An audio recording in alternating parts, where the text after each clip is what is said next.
नमस्कार, स्वागत है आपका सत्यहिंदी.com पर। मैं हूं नीलू व्यास और एक बार आपके साथ फिर से जुड़ रही हूं आपके पसंदीदा कार्यक्रम आज का एजेंडा को लेकर, जहां पर मैं लेकर आती हूं आपके लिए दिन भर की 3 बड़ी खबरों का विश्लेषण। और इसके पहले कि प्रोग्राम शुरू करूं, आपको याद दिलाना चाहती हूं कि अगर गूगल प्ले स्टोर से आपने सत्य हिंदी के ऐप को डाउनलोड नहीं किया है तो जरूर कर लीजिएगा। चलिए अब आपको बताती हूँ आज की हमारी स्टोरी लिस्ट। पहली स्टोरी है किस तरीके से किसान आंदोलन को लेकर सरकार तो नर्म हुई है, लेकिन ये नरमी किसके दबाव में है, इसके बारे में आपको बताऊंगी।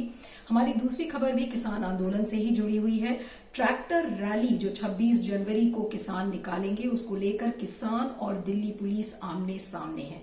इससे जुड़ी हुई भी खबरें और सारी गतिविधियां आपको बताऊंगी। और Amazon प्राइम की मुसीबतें ऐसा लग रहा है खत्म नहीं हो रही हैं, बल्कि और बढ़ गई हैं। सुप्रीम कोर्ट ने अब वेब सीरीज मिर्जापुर को एक नोटिस भेजा है। इससे जुड़ी हुई भी खबरें आपको बताऊंगी। तो चलिए शुरुआत करते हैं हमारी आज की पहली खबर से।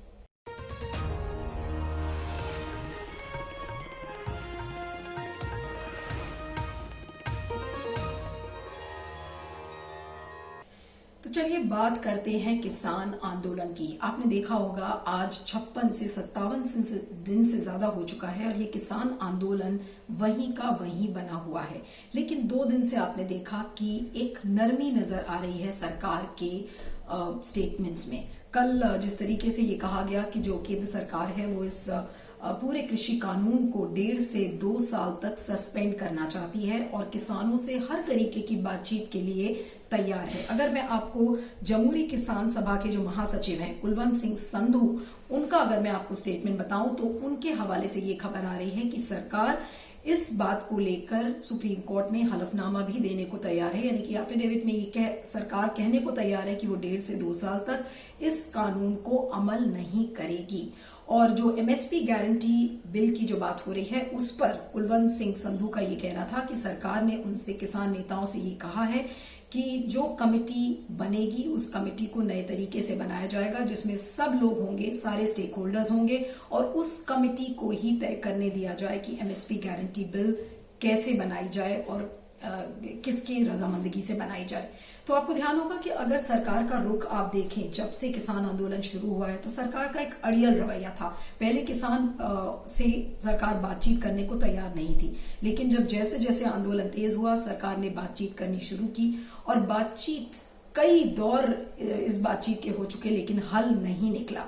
लेकिन अब ऐसा लगता है कि सरकार किसी न किसी दबाव में है और वो दबाव का कारण क्या है वो अब मैं आपको बताती हूँ। द इंडियन एक्सप्रेस से खास बातचीत में आरएसएस के जो जनरल सेक्रेटरी हैं और संघ में जो नंबर 2 माने जाते हैं, यानी कि सुरेश भैया जी जोशी, उनका एक इंटरव्यू इंडियन एक्सप्रेस में छपा, जिनसे तमाम सवाल पूछे गए कृषि कानून को लेकर और किसान आंदोलन को लेकर। तो जिस तरीके के स्टेटमेंट्स उन्होंने दिए, ऐसा लगता है कि आरएसएस के दबाव की वजह से अब सरकार में कुछ नरमी का रुख नजर आया है। तो आइए देखते हैं कि क्या कुछ कहा है सुरेश भैया जी ने इस इंटरव्यू में। जो पहली बात सुरेश भैया जी ने इस इंटरव्यू में कही, उन्होंने कहा कि किसी भी लोकतंत्र में 2 साइड्स होते हैं। एक साइड अपनी डिमांड रखता है और दूसरी साइड अपनी उन डिमांड्स को फुलफिल करता है, और जिसे उन डिमांड्स को फुलफिल करना होता है उसका स्पेस लिमिटेड होता है। लेकिन उन्होंने कहा कि जो डिमांड्स रखने वाले लोग हैं, यानी कि उनका इशारा किसानों पर था कि किसान भी अपनी जगह सही है और सरकार भी अपनी जगह सही है, तो लोकतंत्र में बीच का रास्ता निकालना जरूरी है। और साथ में उन्होंने कहा कि किसी भी एजिटेशन को, किसी भी आंदोलन को वो गलत नहीं ठहराते हैं, लेकिन अगर ये एजिटेशन या आंदोलन बहुत लंबे समय तक चलता है तो वो शायद समाज के लिए अच्छा नहीं है। इस बात को लेकर भैया जी जोशी ने कहा है और जब से ये बातें कही हैं तो ये देखिए ये सारी बातें सामने आ गई कि सरकार 1.5 से 2 साल तक अब इस कानून को अमल नहीं करेगा। जहां तक एमएसपी गारंटी की बिल की बात है तो उन्होंने कहा है कि एक नई तरीके से कमेटी का फॉर्मेशन होगा और वो कमेटी किसानों से बातचीत करके ये फैसला करेगी कि कैसे उस एमएसपी गारंटी बिल को लाया जाए। तो जो सरकार की नरमी है, ऐसा लगता है कि आरएसएस के प्रेशर में है। यानी कि साफ है कि एक कहीं ना कहीं पॉलिटिकल हार, एक राजनीतिक हार बीजेपी की नजर आ रही थी इस पूरे किसान आंदोलन में। और इसके बाद आरएसएस को यानी कि संघ को हस्तक्षेप करना पड़ा। और ये पहली बार नहीं है कि जब भी बीजेपी ऐसी किसी पॉलिटिकल क्राइसिस में आई है तो संघ ने हमेशा हस्तक्षेप किया है। अब कुछ एग्जाम्पल्स आपको बताऊंगी कि जैसे वेस्ट बंगाल में आपने देखा था कि जब वहां की स्टेट यूनिट में जब दिलीप घोष के बारे में ऐसा कहा जा रहा था कि वो बहुत एरोगेंट हो गए हैं, तो उस समय भी आरएसएस ने इंटरवीन किया था और आरएसएस के अमिताभ चक्रवर्ती को वहां पर प्रचारक बनाया गया। उसी तरह से राजस्थान की जब स्टेट यूनिट में फूट पड़ी तो आरएसएस का इंटरवेंशन हुआ। केरला में देखा गया, कर्नाटका में जैसे बीएस येदियुरप्पा और केएस ईश्वरप्पा के बीच में जब अनबन हुई तो उसके बीच में इंटरवीन करने के लिए हमेशा आरएसएस आया। यानी कि जब भी कोई ऐसी पॉलिटिकल क्राइसिस किसी भी स्टेट यूनिट में या सेंट्रल लेवल पर आई है तो आरएसएस ने हस्तक्षेप किया है। और लेकिन आज सवाल यही उठता है कि क्या आरएसएस के दबाव में बीजेपी आई है। तो सवाल फिर से घूमकर शुरू होता है कि क्या बीजेपी आरएसएस से गवर्न होती है, क्या आरएसएस का इतना दबदबा है बीजेपी के ऊपर। तो इन तमाम चीजों को आज हम फिर से इसको एनालाइज कर रहे हैं कि हम बार बार ये बोलते हैं कि आरएसएस बीजेपी की पेरेंट बॉडी है, उनकी आइडियोलॉजिकल बॉडी है। और लेकिन आरएसएस के जो लोग हैं वो ये कहते हैं कि नहीं, हम पॉलिटिकली इंटरवीन नहीं करते हैं। लेकिन ये पॉलिटिकल इंटरवेंशन नहीं है तो और क्या है। कुछ और डेटा मैं आपके साथ सामने रखना चाहूंगी कि आरएसएस के कितने लोग मोदी सरकार की ब्यूरोक्रेसी में अपॉइंट किए गए हैं और बीजेपी पॉलिटिकली जो संघ के जो कार्डर्स हैं उन पर कितना डिपेंड करता है। तो ये सारी चीजें शो करती हैं कि वो भले ही कल्चरल और आइडियोलॉजिकल पेरेंट हो बीजेपी का, लेकिन पॉलिटिकल इंटरवेंशन भी उतना ही ज्यादा आरएसएस का है। मिसाल के तौर पर अगर आप देखें तो जो एक एनिमल हस्बेंड्री को लेकर एक अलग मिनिस्ट्री बनाई गई थी, उसमें वीएचपी का इनपुट था। जो नई शिक्षा नीति है उसमें आरएसएस का कितना दबाव था। तो ये दो एग्जाम्पल्स मैंने आपको दिए ये बताने के लिए कि किस तरीके से आरएसएस का दबदबा या दबाव बीजेपी के ऊपर हमेशा रहता है। और अक्सर ये सवाल लोग करते हैं कि आरएसएस का कनेक्शन क्या बीजेपी में होना जरूरी है अगर आपको एक सफल पॉलिटिशियन के रूप में उभरना है। तो एक और आंकड़ा आपके सामने है कि इस समय जो मौजूदा मोदी जी की सरकार है उसमें 53 मंत्री हैं, जिसमें से 38 ऐसे हैं जिनका डायरेक्ट कनेक्शन आरएसएस से है। और अगर इसे आप परसेंटेज में कैलकुलेट करिए तो 71% ये माना जाता है। ये मोदी जी का जो पहला टर्म था यानी कि 2014 वाला जो टर्म था उसमें जो ये आरएसएस के कनेक्शंस वाले मंत्रियों का जो परसेंटेज था वो कम था, वो 61% था। यानी कि कहीं ना कहीं आरएसएस का दबाव, आरएसएस का दबदबा हमेशा बीजेपी पर होता है, भले ही आरएसएस इस चीज को ना माने। लेकिन जब पॉलिटिकली किसी क्राइसिस में बीजेपी आती है तो आरएसएस के दबाव में ही, आरएसएस के हस्तक्षेप के बाद ही ऐसा लगता है कि बीजेपी उस क्राइसिस को रिजॉल्व कर पाती है। और मिसाल जीता जागता एग्जाम्पल ये है कि ये किसान आंदोलन में ऐसा लग रहा था कि बीजेपी इसको बिल्कुल हैंडल नहीं कर पा रही है और सुरेश भैया जी जोशी के स्टेटमेंट के बाद सरकार ने बीच का रास्ता निकालने के बारे में थोड़ा सा गंभीरता से सोचा है और तुरंत ये स्टेटमेंट आया है कि सरकार इन कृषि कानून को 1.5 से 2 साल तक अमल नहीं करेगी। तो सवाल ये उठता है कि बीजेपी बड़ी है या आरएसएस। बार बार ये लोग सवाल इस तरीके के उठाते हैं। तो कहीं ना कहीं आज ये बात बिल्कुल साफ हो गई किसान आंदोलन से को लेकर भी कि कहीं ना कहीं आरएसएस का ही दबाव हमेशा बीजेपी पर रहता है और बीजेपी बिल्कुल इस चीज को नकार नहीं सकती जो चीज आरएसएस चाहती है। इस पर आपका क्या फीडबैक है जरूर बताइएगा। मैं आगे जाती हूँ।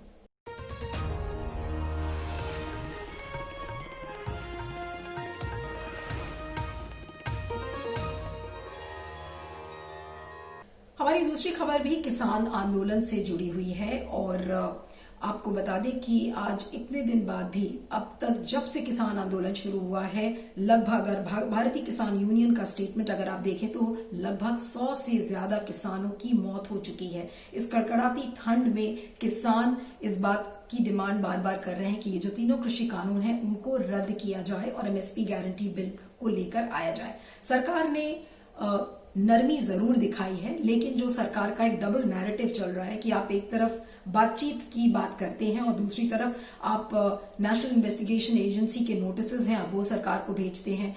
आड़तियों पर, व्यापारियों पर, लेखक, पत्रकारों, उन पर आप उनसे आप पूछताछ करते हैं, उनके ऊपर सवाल खड़े करते हैं। तो ये जो कहीं ना कहीं एक डबल नैरेटिव है, इस समय ऐसा लग रहा है कि किसानों के वजूद का सवाल बन गया है। किसान जिन्हें हम अन्नदाता कहते हैं, तो सरकार उनके साथ कैसे पेश आती है। अब इतने दिनों से बॉर्डर्स पे जो किसान डटे हुए हैं, आज उनके आत्मसम्मान का भी ये पूरा मसला बन गया है। और किसानों ने ये निर्णय लिया था कि वो 26 जनवरी को एक किसान परेड निकालेंगे। और अब किसान और दिल्ली पुलिस फिर से आमने सामने हो गए, क्योंकि दिल्ली पुलिस का ये कहना है कि वो किसान परेड दिल्ली के अंदर वो नहीं निकालना चाहते, क्योंकि किसान यूनियंस ने ये कहा था कि वो आउटर रिंग रोड पे निकालेंगे। लेकिन आउटर रिंग रोड दिल्ली का वो हिस्सा है जो दिल्ली के बहुत सारी रोड्स को जोड़ता है, और दिल्ली पुलिस ये बिल्कुल नहीं चाहती कि किसान यहां से आउटर रिंग रोड से परेड निकाले। सुप्रीम कोर्ट के इंटरवेंशन की मांग की थी दिल्ली पुलिस ने, उसको लेकर एक इंजंक्शन फाइल किया था, जिसमें सुप्रीम कोर्ट ने कहा कि ये लॉ एंड ऑर्डर का मसला है और इसे दिल्ली पुलिस को ही हल करना होगा। तो दिल्ली पुलिस के जो जॉइंट कमिश्नर ऑफ पुलिस है SN यादव, वो आज सिंघू बॉर्डर भी गए और वहां पर 3 राउंड्स की ऑलरेडी बातचीत हो चुकी है। लेकिन ऐसा लग रहा है कि अभी भी कोई मसले का इसका हल नहीं निकला है। और अगर किसान नेता राजेंद्र सिंह दीप सिंह वाला की अगर हम बात कहें, तो उन्होंने कहा है कि ट्रैक्टर परेड दिल्ली से ही निकलेगी, यानी कि आउटर रिंग रोड से ही निकलेगी। और उन्होंने एक तरीके से दिल्ली पुलिस को चुनौती दी है कि आप अपने बैरिकेड्स हटा लें और कोई भी दिल्ली पुलिस का जो अधिकारी है वो इन ट्रैक्टर्स को नहीं रोकेगा। तो आज किसानों के वजूद का सवाल है, किसानों के आत्मसम्मान का सवाल है। सरकार ने नरमी जरूर दिखाई है, लेकिन ये जो किसान नेता हैं, जो 40 से 45 किसान यूनियंस आज धरने पर बैठी हैं, इतने दिनों तक उन्होंने मेहनत करके और एक इतने बड़े आंदोलन को खड़ा किया है, तो कहीं ना कहीं ऐसा लग रहा है कि ये किसान नहीं चाहते कि ये आंदोलन किसी एक क्लाइमैक्स पर बिना पहुंचे और ये फिजल आउट कर जाए। तो जाहिर सी बात है कि जो देश भर के जितने भी किसान हैं, ये किसान यूनियंस उनका प्रतिनिधित्व करते हैं और उनको भी कुछ सम्मानजनक तरीके से उनको कुछ बोलने के लिए हो जाए, तो इस वजह से भी थोड़ा किसान अड़े हुए हैं और उनको उसी आत्मसम्मान से ये ट्रैक्टर रैली निकालनी है और अपनी बातों को कहना है। तो अब ये मसला देखने वाला होगा कि किस तरीके से दिल्ली पुलिस इसको पूरे मैटर को रिजॉल्व करती है। और आउटर रिंग रोड पर अगर किसान अड़े हुए हैं कि वो अपनी रैली निकालेंगे, क्योंकि दिल्ली पुलिस ये कह रही है कि जो कोंडली, मानेसर और पलवल एक्सप्रेसवे है, वहां से किसान अपनी रैलीज को निकाल सकते हैं, जहां से उन्होंने 7 जनवरी को निकाली थी। लेकिन किसान इस चीज को करने के लिए तैयार नहीं है। उनका ये कहना है कि नहीं, वो आउटर रिंग रोड से ही निकालेंगे। तो कहीं ना कहीं दिल्ली पुलिस और किसान आमने सामने हैं, और किसान और जांच एजेंसीज भी आमने सामने हैं। तो बातचीत का जो रास्ता है वो सरकार जरूर निकाल रही है। जैसा मैंने आपको बताया कि हो सकता है आरएसएस के दबाव में ये बातचीत और ये जो मिडिल ग्राउंड की बात हो रही है, बीच के रास्ते की बात हो रही है, ये निकालने की कोशिश जरूर है। लेकिन जो रवैया है, चाहे वो दिल्ली पुलिस का हो, चाहे केंद्रीय जांच एजेंसीज का हो, उनमें कोई भी नरमी नजर नहीं आ रही है। चाहे वो दिल्ली पुलिस हो, चाहे नेशनल इन्वेस्टिगेशन एजेंसी हो, चाहे ईडी हो, चाहे आईटी डिपार्टमेंट के लोग हों, उनकी तरफ से किसानों की ओर से उन्होंने किसानों की तरफ कोई ऐसा लगता है नरमी नहीं बरती है। तो अब देखना होगा कि 26 जनवरी को जो ये रैली किसान निकालते हैं उसका क्या होता है। कहीं ऐसा ना हो कि कोई हिंसात्मक घटना हो जाए, जैसा कि हमने शुरुआती दिनों में देखा था कि वाटर कैनन्स छोड़े गए, आंसू गैस के गोले दागे गए इन किसानों पर। तो इन चीजों से शायद अब केंद्र सरकार को भी ये सोचना होगा और दिल्ली पुलिस को भी सोचना होगा कि इन चीजों से दिल्ली पुलिस को खासकर 26 जनवरी के दिन बचना होगा, क्योंकि दिल्ली पुलिस ने खुद ये कहा था कि जो 26 जनवरी का दिन है उसका एक कल्चरल और एक ऐतिहासिक महत्व है और पूरा विश्व इस चीज को देखता है। तो कहीं ऐसा ना हो कि 26 जनवरी का दिन जब हम रिपब्लिक डे परेड निकालते हैं, उसके अलावा बड़ी बड़ी हेडलाइंस ये आए कि इतने किसानों को गोली मारी गई या इतने किसानों के ऊपर आंसू गैस के गोले दागे गए। तो इन चीजों से शायद दिल्ली पुलिस को बचना होगा। तो ये रास्ता अब कैसे दिल्ली पुलिस निकालती है ये देखना होगा। इस पर आपका क्या फीडबैक है जरूर बताइएगा। मैं आगे चलती हूँ।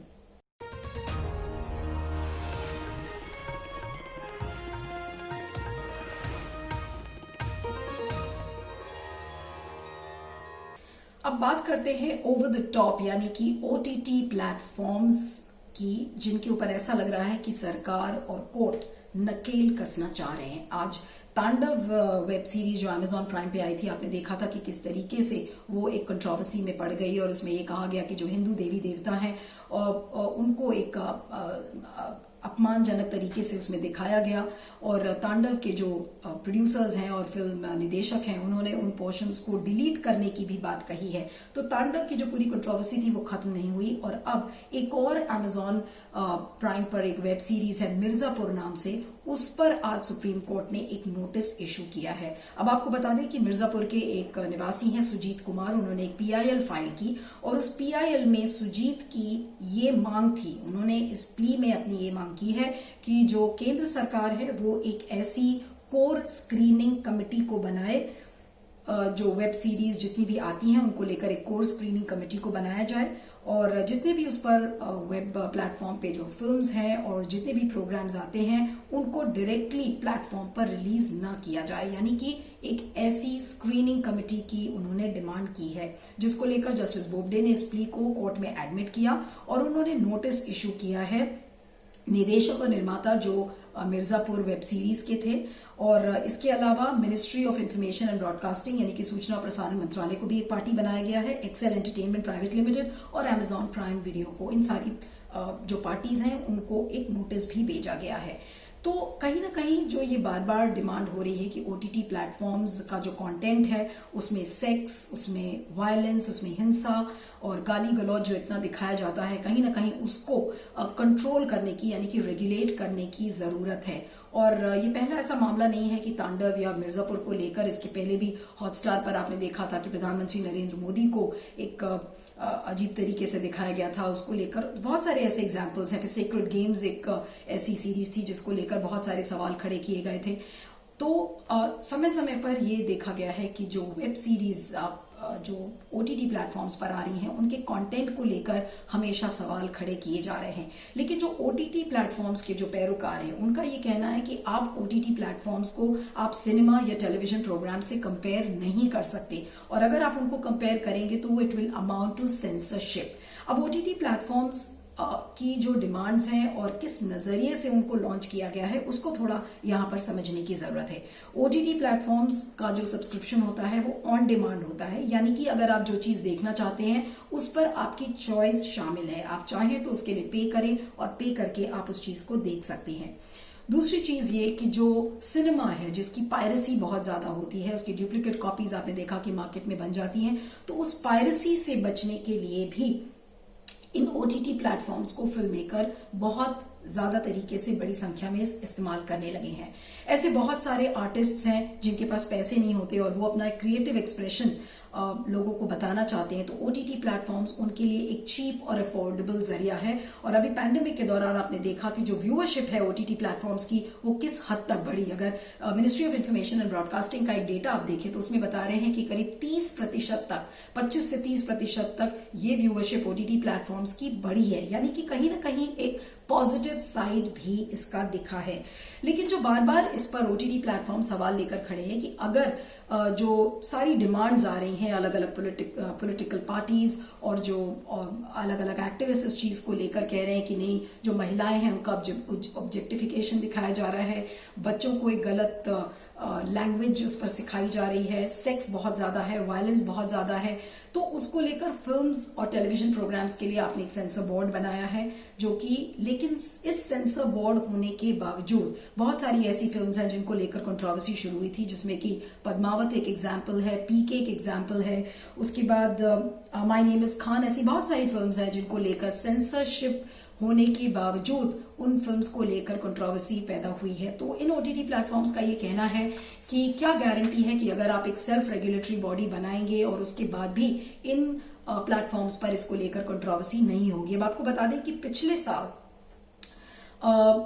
हॉटस्टार, सोनी लाइव, जियो और ईरोज ने एक प्लेटफॉर्म अपना बनाया था जिसको हम कहते हैं digital curated content complaint council यानी कि DCCC। लेकिन इसको बहुत ज्यादा सक्सेस इसलिए नहीं मिली क्योंकि नेटफ्लिक्स और अमेजॉन प्राइम ने इनको बहुत ज्यादा सपोर्ट नहीं किया।